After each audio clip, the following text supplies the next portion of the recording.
So today we're going to jump into cover letters. Yesterday we did resumes.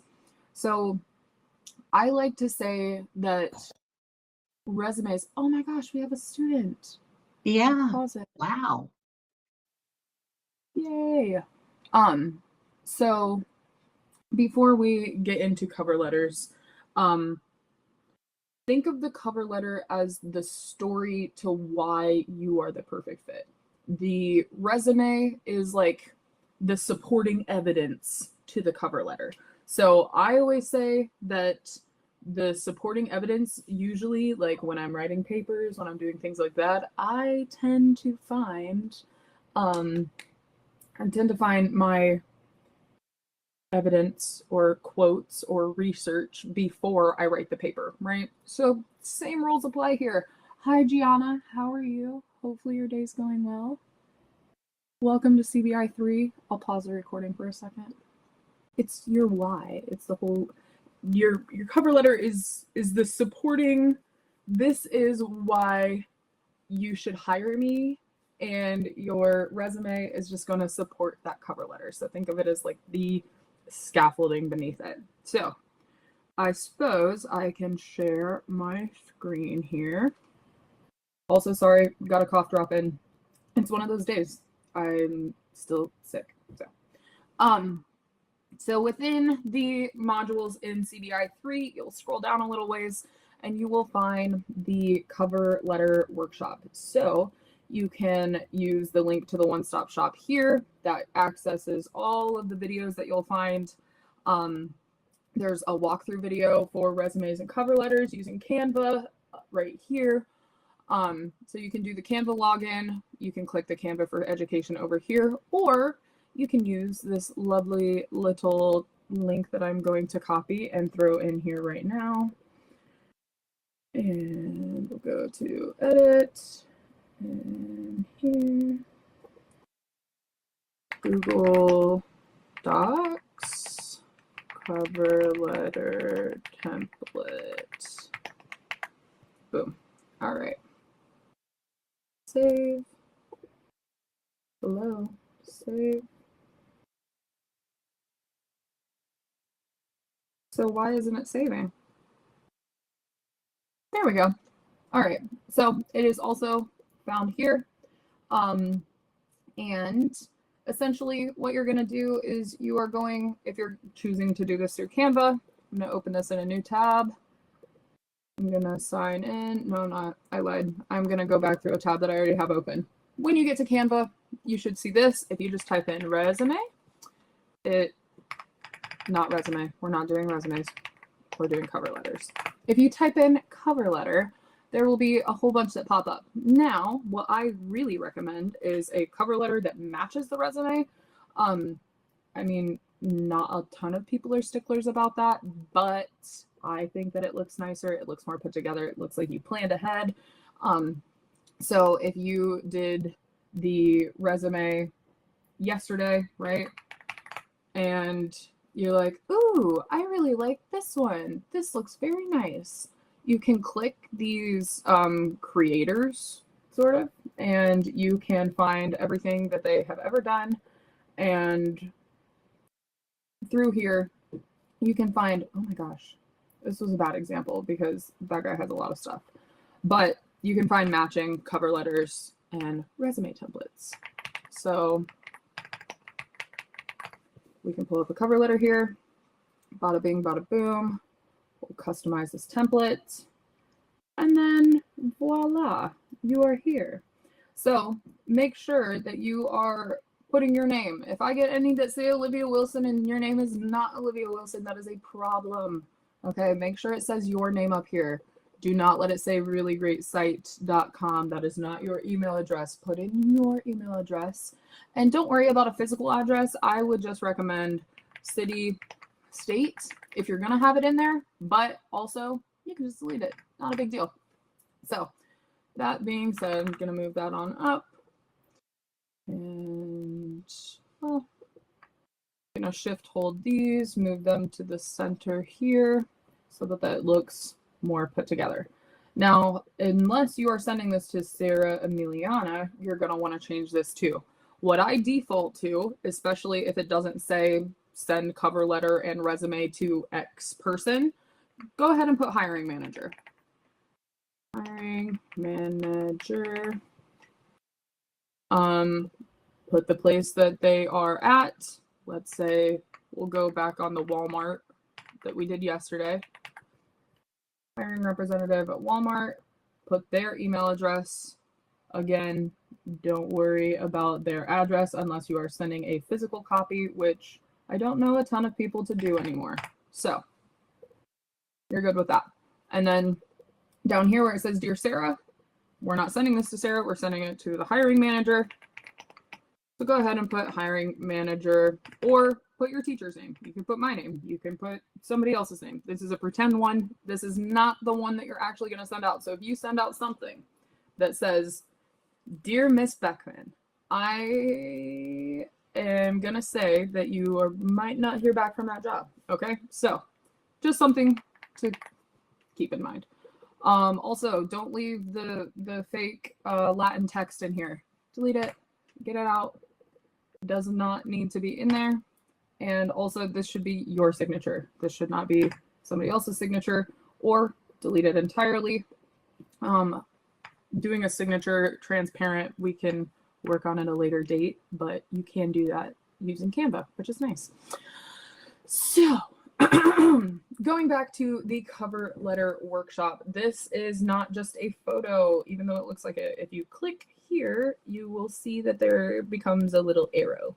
So looking at what a cover letter is, right? Students will be able to evaluate the effectiveness of cover letters by identifying key elements that make them compelling and tailored to specific job applications. Tailored and specific.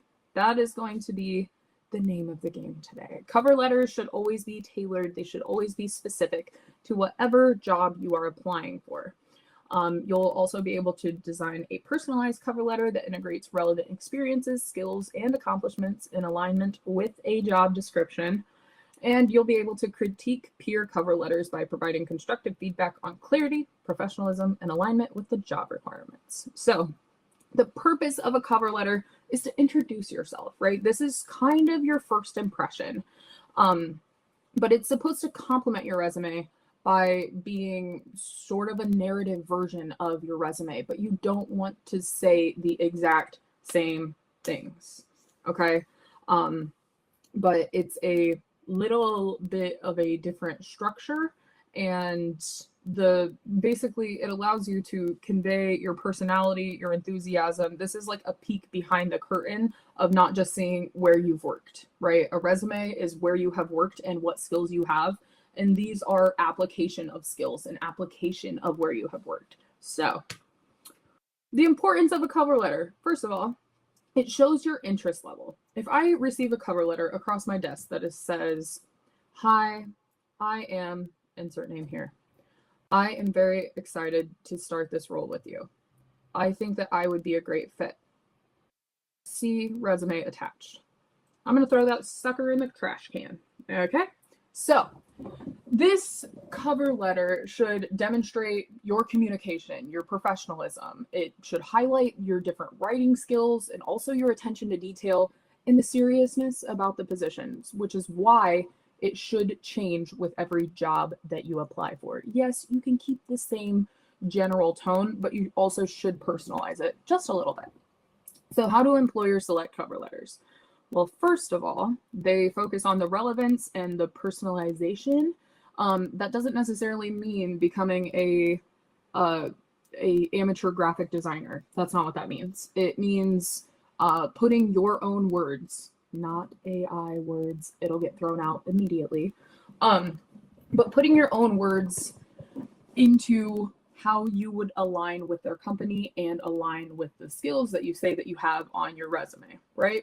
So it should be clear and professional, very concise, error-free, well-written, and it should also convey that genuine interest in the position and the company. So let's explore some different ones.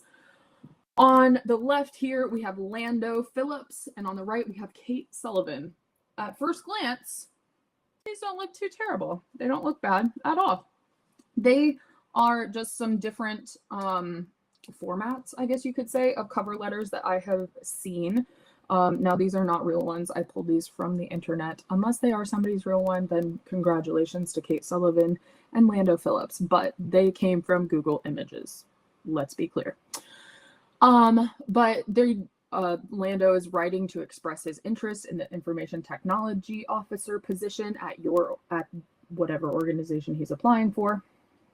But you can see that he's tailoring his cover letter to the job that he's applying for. Information technology officer. I don't know very many other job positions that would be that exact same title at the specific organization. But then these next couple of paragraphs don't necessarily have to be that customized. That first one should definitely be. The last one should also definitely be. So companies like hearing their own name.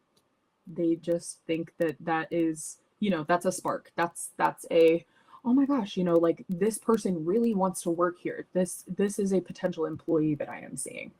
And same with this one. Excited to apply for the UI UX designer position at Designscape as advertised on LinkedIn. Tell them where you found the position at. Tell them why you're a good fit for the company. So let's talk about the structure, shall we? Let's not reinvent the wheel, though. These cover letters have been done hundreds of millions of times. There are thousands of great and free cover letter templates all over the internet. I like when they match resume cover letter pairings, but that's, again, not necessarily a deal breaker at most companies. Some of them, yes, definitely. Like if you're doing some web design stuff, you probably want them to match. If you're doing, corporate kind of whatever, I would also probably say default to matching. So the structure should always go your header. That's going to be all of your contact information, your employer's information underneath it, and the date. And then the first paragraph should be your greeting. Address the hiring manager by name if possible. Address the company and address the position that you're applying for. That first paragraph should be an introduction and why you're interested in the role in general. The middle paragraphs, sometimes it's 1, sometimes it's 2, sometimes it's 3. Depends on all the things you have to personally say. But it showcases your fit for the company and also supports whatever you said on your resume. And then your closing paragraph is your call to action. I'm so excited to hear back from you. Can't wait to schedule an interview with you. I can follow up, XYZ. All right. So your header, use a larger font size, make it stand out just a little bit. For instance, on this black and white professional one, Olivia Wilson's name is bigger than the rest of this, right? So again, if you want it to match, great. If not, I don't believe it's the end of the world, but make sure that your name or student name is up here. Make sure you have your phone number and your professional email. I know we talked about this yesterday. I will continue to talk about it again. sname@gmail.com. So you probably don't want pro basketball player, probably don't want lexterrocks@yahoo.com. Not a good look, okay? So make sure you have that professional email. Make sure you have the hiring manager's name, what they do. Again, make it a little bigger than the other two. Totally cool. Or just bolding it works as well if you are using the, let me get that other one pulled up. This is Volpcent. Let me make that copy. Come on. There we go. Okay, so you see your name is bolded. Ta-da. The hiring manager's name is bolded. Even though they're both size 11 font, this one's bold, this one's not. Easy peasy lemon squeezy, right? So make sure you have your contact information, your phone number, your voicemail should be, first of all, set up. First and foremost, your voicemail should be set up. I cannot tell you how many times I call students, their voicemail boxes are not set up. Set up your voicemail boxes. Second, make sure that the voicemail message is professional. Do not be like, hello, hey, yeah, nah, just kidding, I got your voicemail, haha. You know, back in the day, we all used to do that. We thought it was really funny and cool on our little T-Mobile sidekicks, but that's not cool anymore, and it's super not professional. So make sure that that's professional. Your email address, use a clean and simple email. That should be your professional email. I would recommend just making another email account, to be honest with you. One that doesn't get any social media stuff, one that doesn't get any, I don't know, like the coupons that you sign up for on random websites. None of that. No Shein, no TikTok shop. None of those emails will clutter this one. This should be your professional email. And also include a LinkedIn profile. LinkedIn is becoming more and more of a standard in the hiring world. So if you have a LinkedIn profile and if it is updated and professional, you may link it here. However, not a requirement, very optional. The location is also optional. City, state, Los Angeles, California, Bowling Green, Ohio, Columbus, Ohio, wherever you are at in this world, you can put it if you so please. Not against the rules, but not a requirement either. So this is Mary Butler's. She's a business analyst. She has her phone number, her email that is very professional, and I know she has a professional voicemail set up, and she also has her LinkedIn URL there. So hiring managers know that she's not trying to hide anything. All of it's out there. So the greeting, try to use names whenever possible, but avoid generic greetings like to whom it may concern. So write a Dear Miss Johnson if you know the name of the hiring manager, or Dear Hiring Committee. That would be something that is nice. Don't just start it without a salutation. I guess salutation's at the end, right? What's at the beginning? I think they can both be. Who knows? I'm talking to myself now. Anyways, opening paragraph. You're going to introduce yourself. You're going to mention the job that you are applying for and explain why you're interested. So an example is, I am writing to express my interest in the project manager position at ABC Corporation. Notice how that sentence is going to change if you are not applying for a project manager position at ABC Corporation in the next thing, because I don't know how many people have just applied to only one job. Usually if I'm applying for jobs, I'm applying for a lot of them. So that's going to change from application to application. With my background in team leadership and process optimization, I am excited about the opportunity to contribute to your team. That would be a very nicely, very succinct, very concise, opening paragraph. Now, your middle paragraphs could highlight your potential relevant skills and experiences. So use the job description's keywords. This is my biggest life hack of all time. Go ahead. We're going to go back to our Walmart. Walmart hiring, job applications. Well, that's not what I want. Okay, perfect. Online ordering. Let's apply on, is it going to make me sign in? Did we try this yesterday? No. Okay, perfect. So this is online order filling and delivery. So it tells you what you will do, right? This is the job description. Do you enjoy shopping? Online order fillers and delivery associates get to do that every single day. This position is extremely fast-paced. It's one that gets to spend time in all of the departments shopping for customers and filling their online orders. So from this paragraph, I know that they want somebody who is fast-paced. They want somebody who is good with organization, right? Just from this opening paragraph, I can tell that those are two of the skills that they want me to talk about, or two of the skills that they want in a potential candidate for this job. They dispense orders. to the customers and engage them in conversation through the dispensing process. The pace can be intense, especially in the evenings, on weekends, and during holiday season. There are times when you have to juggle shopping for online customers while also stopping to help our in-store customers. So how many of y'all have been to the store before? How many of y'all see those big blue carts they push around and they're putting people's orders in there, but you can't reach something on the top shelf? So you're like, hey, you, the 6 foot tall guy, come here and help me really quick. I need that. So while they're filling orders, they're also helping the people in the store. So multitasking, that's what that tells me.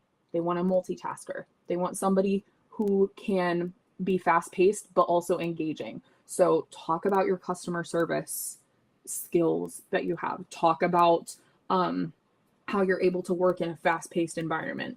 Talk about how you, just from these 2 paragraphs, you can multitask, you have good time management, you have strong customer service, soft skills. So talking, engaging, however that may be. And you're also good at multitasking. Did I say that? Was that the first one? Who knows? I lost count. But those are immediate things that you can walk on over to your cover letter. Whoops, where'd it go? Walk on over to your cover letter and say just that in those middle paragraphs. So you are tailoring yourself to the job. Does that make sense? Obviously, if you're not great at multitasking, don't say that you're really good at it. You can say you're a fast learner. You know, maybe that's a way to say, I'm maybe not great at multitasking yet, and I don't want to lie to you, but I can pick up pretty quickly on things. That's an option.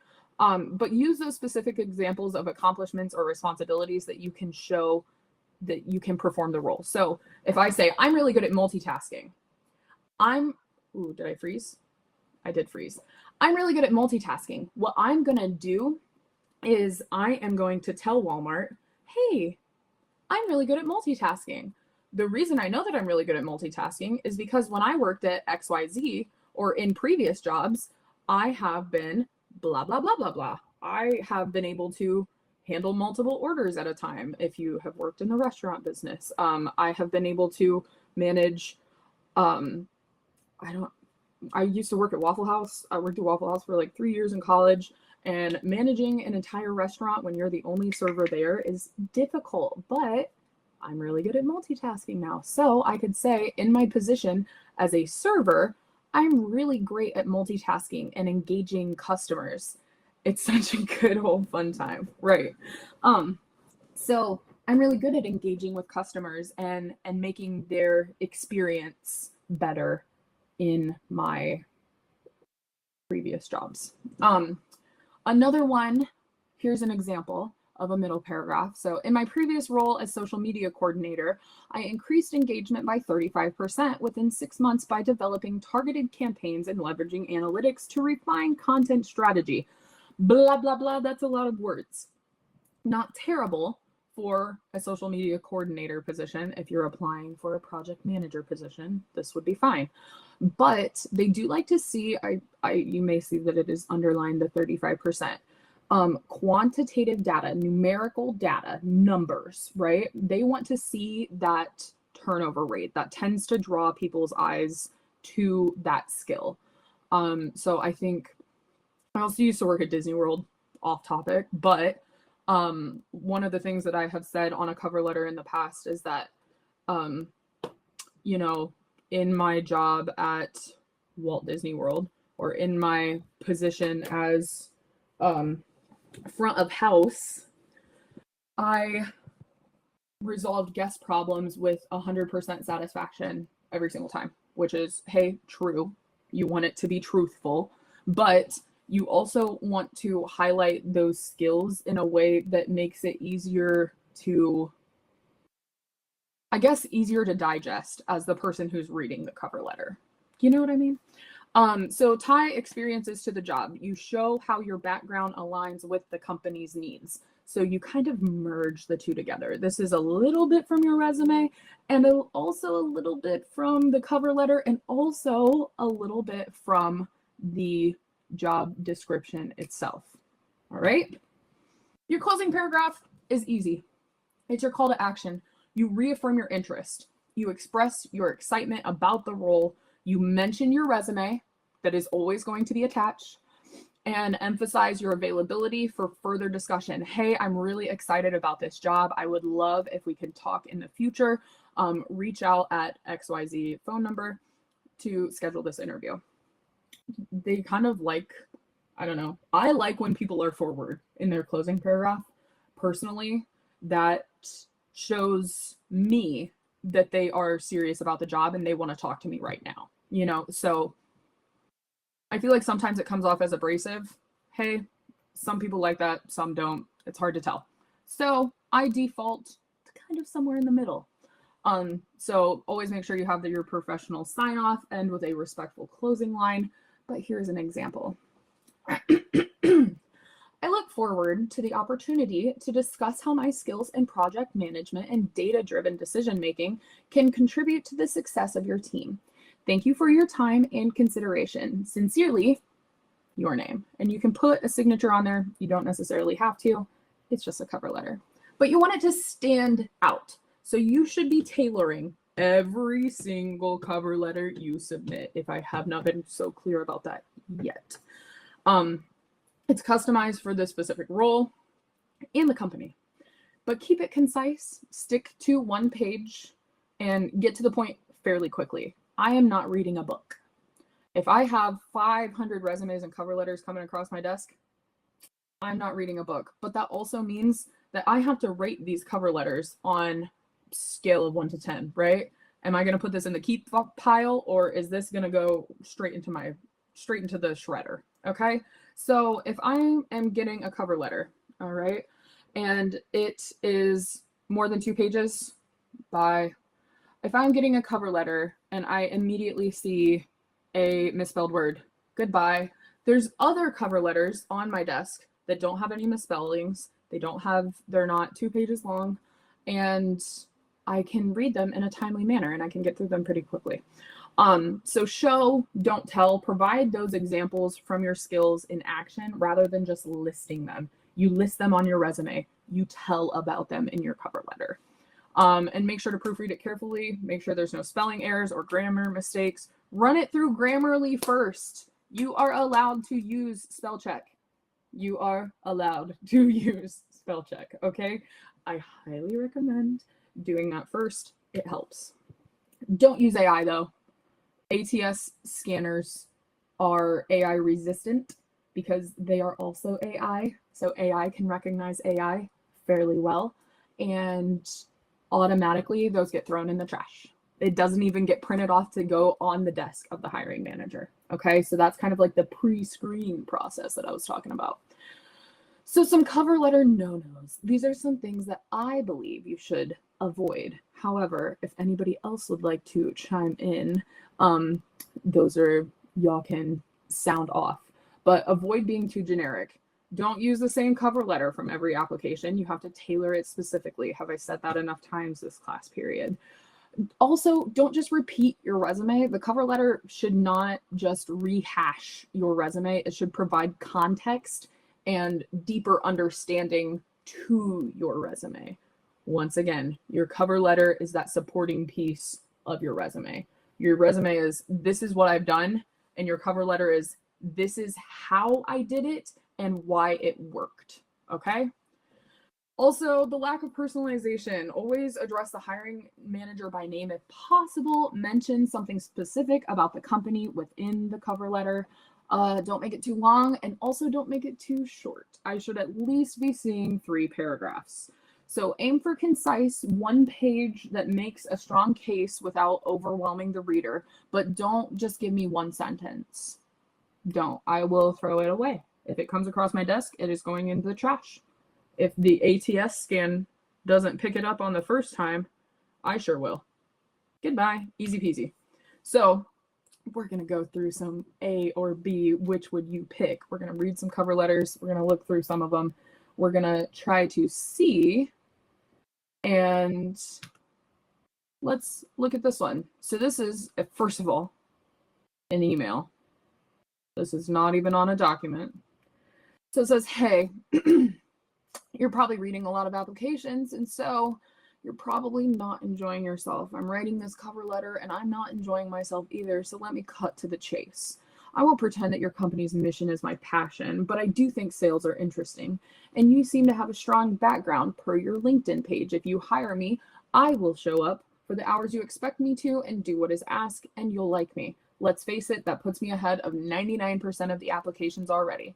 I graduated from blank, and I was well liked there. And you know the importance of that for sales. I'm willing to bet that you won't like the personality of most people who appear to be qualified for this entry-level position based on the fact that if they've had time to meet the qualifications for this job, by the time they've graduated college, they likely have no social skills.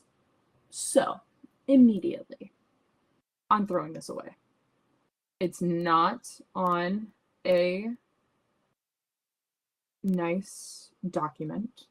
It is not, saved in a PDF of the student's name. And immediately he's being general, talking about your company's mission is my passion. He probably sent this to 50 companies. Who's to say? He apparently checked out the LinkedIn page, but he could say that for everybody. All right, so those are immediate thoughts. Now, Velma Rivers is a board-certified nurse practitioner. She says, "Dear hiring team, recently came across the nurse practitioner position offered by Hardy Health Medical Incorporated and was immediately drawn to the opportunity to work with your telehealth platform. Your mission to provide easily accessible and affordable care for Americans resonates with my professional values and goals." Immediately, I am drawn in, right? If I work for Hardy Health Medical Inc. and I see that she has the same exact outlook and mission and vision that I have at my company, I'm going to move her to the top of the pile, okay? She's got a Master of Science in Nursing and a board certification in family care, possesses the necessary academic and professional qualifications. Perfect. She's sounding great. Emphasis on asynchronous care, empathetic customer service, and adherence to platform guidelines. All of those, asynchronous care, empathetic customer service, adherence to platform guidelines, those were all in the job description. Otherwise, how would Velma know about them? Okay, so she's personalizing it to the specific team in Denver, Colorado at Hardy Health Medical. Okay, so clearly we would pick Velma, right? Right. Let's try another one. We have Donna. All right. Dear Donna. Oh, I guess it's not from Donna. It's to Donna, the hiring manager. First of all, who's sending this? That's my first question. I'm writing to express interest in the paralegal position at your firm. I'm confident that my education, internship experience, and numerous educational achievements and extracurriculars make me an ideal candidate for this role. I'm a recent grad from Harvard Law, where I earned a Juris Doctor degree with a specialization in litigation. During my time at law school, I completed an internship with blah, blah, blah, blah, blah, blah, blah. In addition to formal education, goes in to support her law school's best oral advocate award on one of the competitions. Skip a few. I'm excited about the opportunity to bring my skills and experience to your firm and contribute to the success of your legal team. I'm confident that I can make a meaningful contribution to your firm. La-di-da, thanks for considering. I look forward to meeting and discussing how we can contribute to the team. Or we got this one. To whom it may concern, this letter is to introduce myself and let you know my interest in becoming a part of your company. The enclosed resume will furnish you with information concerning my overall employment background, training, education, and skills. Well, yeah, that's what a resume does. Duh. You don't have to say that, right? You do not have to say that. So I am probably gonna pick whoever wrote to Donna, even though her cover letter also could technically use some work. I also think that she's overqualified for the paralegal position at this job, but hey, that's another conversation for another time. So this one, not pretty, not formatted nicely. Current objective is to obtain a position that will fully utilize my skills. Very general. He's being very general, all that jazz. So try it on your own. There's some editable cover letters here. Reddit tips, cover letters for Google Docs, Canva matching cover letter and resume templates. And that is all I have for you. So sorry we went over a minute, but